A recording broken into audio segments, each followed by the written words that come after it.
எத்தனை காலம்தான் ஏமாற்றுவார் இந்த நாட்டிலே.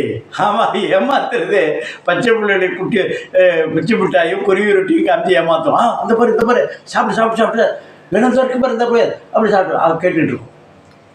இதே மாதிரி தமிழக மக்களை திராவிட கட்சிகள் இருக்கிறதுலையே ஒரு பக்கம் இருந்தாலும் இப்போ இருக்கக்கூடிய திராவிட ஆட்சி முறை ஏமாத்துறது ஒரு அளவு. பொய்ன்னா ஒரு வாயை திறந்தால் பொய், எவ்வளோ இருந்தால் தூங்குவான் வச்சுக்குவோம், ஒரு கணக்கு வச்சுக்குவோம், யாரையும் நம்ம குறிப்பிட்டு சொல்ல வேணாம். இப்போ அண்மையில் எம்பிக்கள் கூட்டம், இதில் என்னாச்சுன்னா அந்த வாக்காளர் திருத்த சட்டத்தையும் அதை எதிர்த்து குரல் எழுப்புறது. ரெண்டாவது நெல் கொள்முதல், விவசாய நெல் கொள்முதல் பண்ணும்போது 17% 22% ஈரப்பதத்தோடு எடுக்கணும். அதுக்கு ஒரு ரெசல்யூஷன் போட்டு அது தீர்மானம் 40 அந்த அவங்களோட கட்சி எம்பிகளாம் வச்சு பண்ணுறாங்க.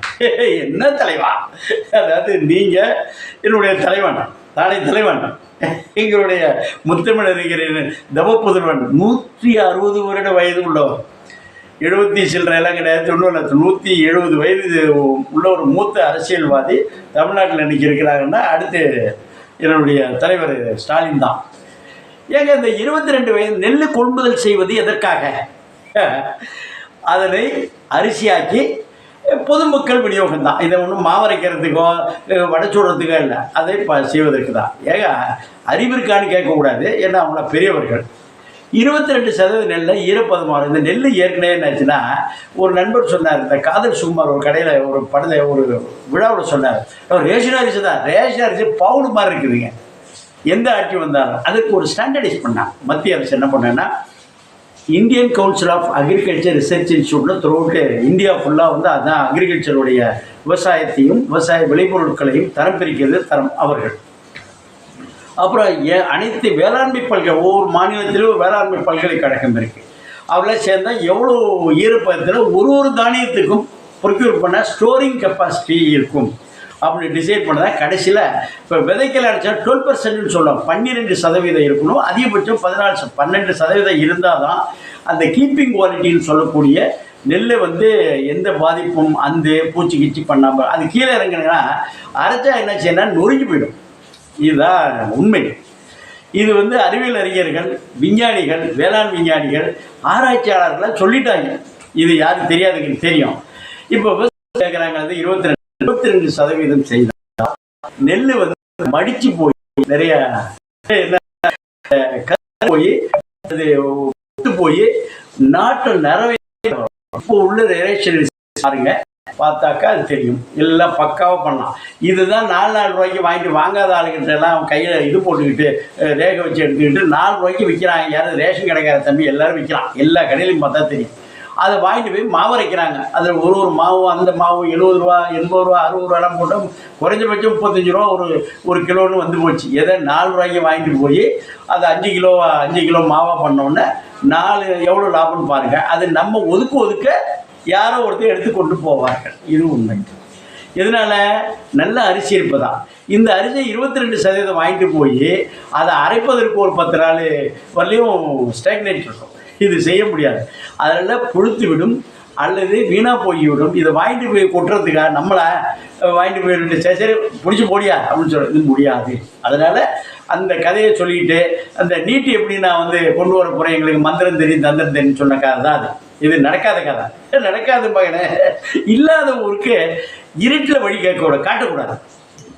அதாவது போகாத ஊருக்கு வழி கேட்பது என்பது ஒன்று, இல்லை ஊர்லேயே இல்லை, அதை எப்படி கதை பண்ணிட்டு இருக்குன்னு செய்து கொண்டிருக்கிறார்கள். இது ஒரு நிலைப்பாடு சொல்லுவோம்.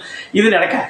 ஏன்னா இது ஏற்கனவே தெளிவாக அறிவியல் அறிஞர்கள், ஆராய்ச்சியாளர்கள், எல்லா மாநிலத்துடைய இவங்கெல்லாம் முடிவு பண்ணி வைஸ் சான்சலரு அந்த கூட்டம் சயின்டிஃபிக் ஒர்க்கர்ஸ் கான்ஃபரன்ஸில் ஃபைனலைஸ் பண்ண முடியாது. இது எப்படி இந்த நீட்டு எப்படி பணம் நீட்டும் ஏற்கனவே அப்ரூவ் பண்ணி அக்ரி பண்ணி கோர்ட்டில் சொன்னதுனால மட்டும் இல்லை. இப்போ பிரைம் மினிஸ்டர் சொல்லி ஏப்பா எடுப்பானே எடுத்துடலாம். இது எல்லாரும் அது எதுக்கும் செய்யப்பட்டதுன்னா, தனியார் கல்லூரிகள் என்ன செய்யலாம், ஃபஸ்ட் இயர்லேயே 1 கோடி ரூபா வாங்கிட்டு பிஜி வழியை தள்ளி விட்டான். அவங்கள கிடுக்கிப்பிடி போடணும்னு அதை யாரும் எடுத்து சொல்லப்படலை. அவங்கள கிடுக்கிப்பிடி போடணும்னா இந்த ஸ்ட்ரைக்கெல்லாம் நடக்கிறதுல யார் பின்புலத்தில் இருக்கிறான்னு பார்த்தா எல்லா தனியார் மருத்துவக் கல்லூரியுடைய உரிமையாளர்கள் பிந்தி இருந்து ஆப்ரேட் பண்ணுறாங்க. நீட்டுன்னு அது நடக்கவும் முடியாது. இது சொல்கிறதுனால தான் ஒரு காமன் இதாக அது எடுத்து சொல்லப்படவில்லை ஒரு மேட்டர். இப்போ ரைஸு அரிசி வந்து கொள்முதல்லாம் பண்ணுறான். ஒன்றும் இல்லைங்க, இந்த கொள்முதல் பண்ணுவதற்குள்ள என்ன செய்யலாம்? இப்போ என்னாச்சுன்னா, தமிழ்நாடு முழுவதும் 12,500க்கும் மேற்பட்ட கிராம பஞ்சாயத்துகள் இருக்கின்றன. அங்கே தான் நெல்லெல்லாம் விளையுது. நெல் இது டெல்டா மாவட்டம் மற்ற இடத்துல. இது தவிர நெல், அடுத்து நிலக்கடலை, அதான் வேர்க்கடலை, அடுத்து உளுந்து பயிர், பருப்பு வகையெல்லாம் பண்ணுது. என்ன செய்யலாம்னா, ஒரு 10,000 சதுரடிக்கு உலர்கலங்கள் எல்லா பஞ்சாயத்துலேயும் உலர்கலங்கள் பண்ணலாம். இடம் வேணுமே. 10,000 சதுரடினா 4 கிரவுண்டு, 2,400 4 கிரவுண்டு தான். ஒரு சாதாரணமாக போனால் ஒரு 10 லட்ச ரூபா போனால் எவ்வளோ ஆகுன்னு நினைக்கிறேன்? 1,250 கோடி தான் ஆகும். இந்த களங்களை வந்து பயன்படுத்துறது போக மிச்சத்துக்கு என்ன செய்யலைன்னா, விளையாட்டு இந்த பேட்மிண்டனு, கிராமப்பகுதியில் இருக்க பேட்மிண்டனு, பேஸ்கெட் பாலு, அப்புறம் அடுத்தாப்புல வாலிபால்லாம் விளையாடுவதற்கு அந்த கிரவுண்டாக பயன்படுத்தக்கூடிய அளவு ப்ரொவிஷன்ஸ் இருக்குது. இதுக்கு என்ன செய்யலைன்னா, வேளாண்மை துறையிலேருந்து கிட்டத்தட்ட 5,000 கோடி தாவுதேவா என்ற ஒரு திட்டத்தில் இருக்குது, பணம் இருக்குது. நீர்பிடிப்பு மேலாண்மை திட்டம்னு இருக்குது. அப்புறம் நேஷனல் டெவலப்மெண்ட் ஆஃப் அக்ரிகல்ச்சர் டெவலப்மெண்ட்னு சொல்லிட்டு இன்னொரு திட்டத்துலேயும் இருக்குது. அந்த பணத்தை தூக்கி போடலாம். விளையாட்டு துறையிலேருந்து ஒரு தொகையை தூக்கி போடலாம். இதில் பண்ணாலே இந்த 1,250 கூட ஒரு ஜுஜிபி 10 பைசா ஒரு நம்ம குவார்ட்டருக்கு ₹1 ஏற்றினாவே சரியாக போச்சு. பேசிகிட்டு இருக்கப்போ வந்துடும். இது ஏன் செய்யலை? இது புத்தியை பயன்படுத்தலை. அதான் பிரச்சனை. முன்னில் லல்லு பிரசாத் யாதவ் படிக்காதவர், 5 வருடம் இருந்தார். எதே ட்ரெயினு இதை ஏற்றலிங்க, டிக்கெட்டே ஏற்றலிங்க, படிக்காத ஆளுங்க. முதல் வருஷம் சொன்னார், அடைச்சார். கம்ப்ளீட்டாக வந்து எங்கெங்கே ஓட்டம் இருக்குதோ அடைச்சார். அப்புறம் கெப்பாசிட்டி பண்ணார், சைடில் எல்லாம் போட்டுக்கிட்டு பண்ணார். அது மாதிரி ஏன் இந்த புத்தியை இங்கே பயன்படுத்தலை? இது ஒரு கதை.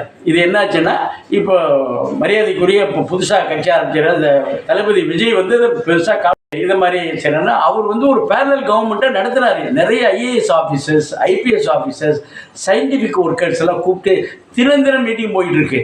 இது கேமரா காட்ட நாங்கள் சந்திக்கிறோம், உடனே ₹100 பணம் கொடு, இதெல்லாமா சொல்ல முடியும்? அது செய்து கொண்டிருக்கிற அந்த இதில் வந்த ஒரு அவுட்கம் இது. ஒரு நண்பர் சொன்னார், களம் கட்டலாமா? அப்புறம் பேடி ட்ரையர்னு ஒன்று இருக்கும். அதாவது ட்ரையரில் வந்து என்ன செய்யணும்னா, கரண்ட் மூலமாக ஹீட் பண்ணுவது, காற்று மூலம் காற்றை அதை ஃபேனை எக்ஸாஸ்ட் ஃபேனை வச்சு பண்ணுவது, 3வது வந்து அந்த கெரசின் மூலமாக அந்த ட்ரை பண்ணுவது, அதுக்கு அடுத்தாப்புல வந்து குருடாயில் இருக்குது பாருங்கள், அதன் மூலமாக பேடியை ட்ரை பண்ணுறது, ஈரப்பதத்தை எடுப்பது. இது செய்யலாம். முதல்ல களத்தில் போட்டு காய வைக்கலாம், காய வச்சு உளுத்தி விடலாம். எல்லாமே ரோட்டில் போட்டு பண்ணுறாங்க பாருங்களேன். ரோட்டில் வந்து பஸ்ஸு கார் போகிற ரோட்டில் போட்டுட்டு பண்ணிகிட்டு இருக்காங்க. இடம் இல்லை என்பதுதான். இடம் இல்லையா இருக்கிறது. நிறைய பப்ளிக் யூட்டிலிட்டின்னு ஒரு நிலைமை இருக்கும். 9 வகையான நில பாகுபாடில் பப்ளிக் யூட்டிலிட்டினா ஓப்பன் டாய்லெட்டை போகிறோம்ல, அந்த இடங்களே இருக்கிறது. இப்போ யாரும் ஓப்பன் டாய்லெட் இல்லை என்று தமிழ்நாட்டிலே இல்லை என்று சொல்லிவிட்டார்கள், டிக்ளேர் பண்ணிட்டான். அந்த இடங்களை பயன்படுத்தலாம். 2வது மேய்ச்சல் நிலங்கள்னு ஒரு இடம் இருக்குது. அதுவும் யாருன்னா கழக கண்மணிகளே இல்லை அரசியல்வாதி கையில் இருக்குது. அந்த இடத்துல பண்ணலாம். ஒரு பஞ்சாயத்துக்கு ஒரு 10,000 சதுரம் போட்டால் விளையாட்டு பயன்படலாம். பேட்மிண்டன் அந்த இதெல்லாம் செஞ்சு அதை மாதிரி விளையாடுக்கு பயன்படுத்தலாம். இது ஒரு இது. 3வது வந்து ட்ரையர். இப்போது நிறைய ஹார்வெஸ்டர்னு என்ன செய்கிறாங்க, வேளாண்மை பொறியியல் துறையில் அதன் மூலம் ஹார்வெஸ்டர் வந்து வாடகைக்கு கொடுக்குறாங்க, டிராக்டர் வாடகை கொடுக்குறாங்க, பம்ப் செட்டு வாடகை கொடுக்குறாங்க. அதுபோல் இந்த ட்ரையர், மொபைல் ட்ரையர் கொண்டு போய் கொடுத்து பண்ணலாம். செஞ்சோம்னா இந்த அது கரைசினா அது எவ்வளோ இருக்குன்னு நினைக்கிறீங்க? விலை ட்ரையர் வந்து விளையாட்டு போக்கில் ஒரு சாதாரண 1 லட்ச ரூபாயிருந்து ஒரு 2-3 லட்ச ரூபாய்க்கு வந்துடுதுங்க. 5 லட்சம் மேக்ஸிமம் 20 லட்ச ரூபா வரப்போகுது. போடுங்களேன், ஒரு 1000 போடுங்களேன், என்ன வீணாக போகும். இது செய்யலாம். அடுத்த இதை தான் எல்லா காய வைக்கிறதும் பண்ணிடலாம். அதுக்கு அடுத்தாப்புல என்னாச்சுன்னா, இப்போ இந்த நெல்லெல்லாம் கொண்டு போய் ஒரு கான்ட்ராக்டை கொடுத்து இங்கேருந்து அங்கேருந்து இங்கே கொண்டு போயிட்டு இருக்காங்க. இது ஒன்றும் பிரச்சனை இல்லை, அங்கேருந்து கொண்டு போங்க. இது என்னென்னா, அந்தந்த ஊரில் இளைஞர்கள் இருக்கிறார்கள். பேடி கல்லர் இருக்குது பாரு, பேடி நெல் அரைக்கிற மெஷின் இருக்குல்ல, அதை ஒரு மொபைலாவோ கொடுத்து விட்டு அந்தந்த வில்லேஜில் கொடுத்து விட்டு அங்கங்கே இதாகிட போகுது.